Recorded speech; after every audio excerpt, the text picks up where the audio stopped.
ये गीत है दुनिया बनाने वाले, क्या तेरे मन में समाई, काहे को दुनिया बनाई। क्योंकि इस दुनिया में ऐसे ऐसे केस आते हैं, ऐसी ऐसी चीज़ें आती हैं जिनको सुनकर दिल फट जाता है, कई दिनों तक उदासी रहती है, तमाम ऐसी घटनाएं सामने आती हैं, कभी नीला ड्रम, कभी पीला ड्रम, कभी क्या। अब एक नई घटना जो आई है वो आई है सोनीपत से, हरियाणा से। और ये जो है कहे कि पिता और पुत्र, या कहें कि पिता और बेटी के संबंधों की सही यानी रियल घटना है। और नाम जो है पिता का वो शिवचरण राम रतन गुप्ता है। बड़े कारोबारी थे, मुंबई में व्यवसाय करते थे।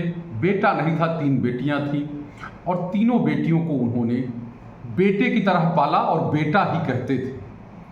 और एक तरह से उनको पढ़ाया भी उसी अंदाज में, शादियां भी उसी अंदाज में की। एक बेटी की नेपाल में है सेटल, दूसरी बेटी आजमगढ़ में सेटल है, तीसरी बेटी सेटल है मुंबई में, यानी जो उनकी पहले कर्मभूमि रही।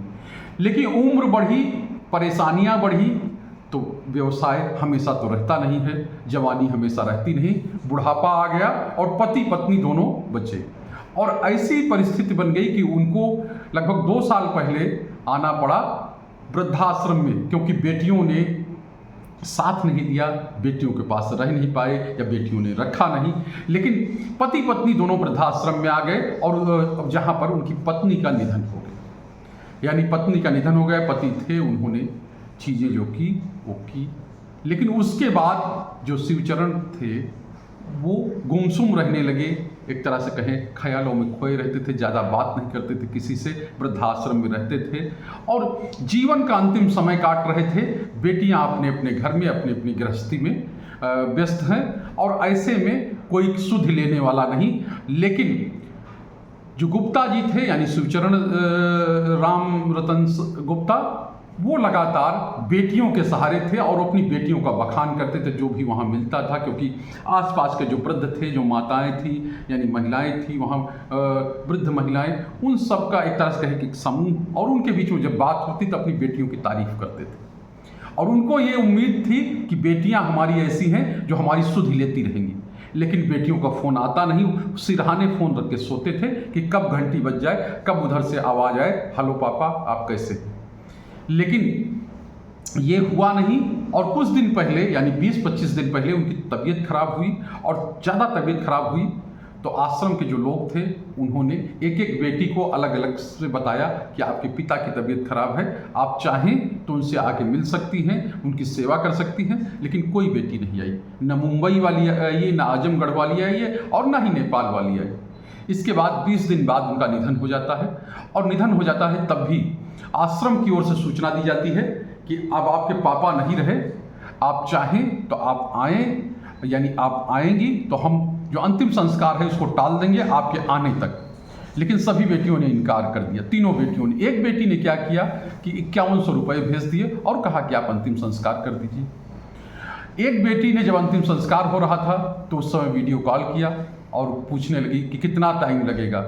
यानी कि पिता का ये जब अंतिम यात्रा है, या पिता की जब ये शरीर यानी नश्वर शरीर जब पंच तत्वों में मिल रहा था, तब भी उसको जल्दी थी कि हमको नहाना है, हमको खाना खाना है, हमको खाना बनाना है। तो आप सोचिए, वो वहाँ तक आई नहीं, लेकिन उसकी ये परेशानी थी कि आखिर कितना देर लगेगा।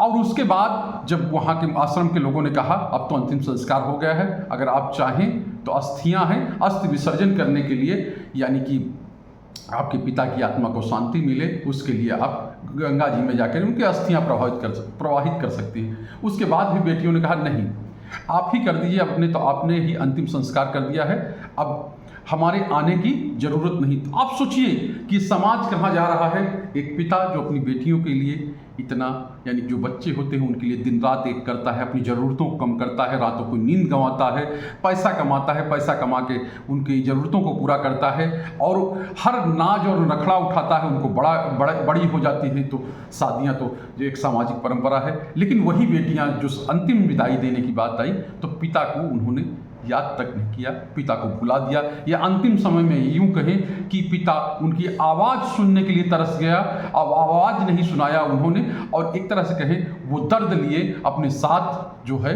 उसको इस दुनिया से जाना पड़ा। आखिर इसको क्या कहेंगे, ये कलयुग है, और इस कलयुग में ऐसी ऐसी घटनाएं सामने आती हैं जिन पर सहसा विश्वास करना कठिन होता है। लेकिन यही है कहे कि मानव धर्म की क्या कोई अपना ऐसा कर सकता है।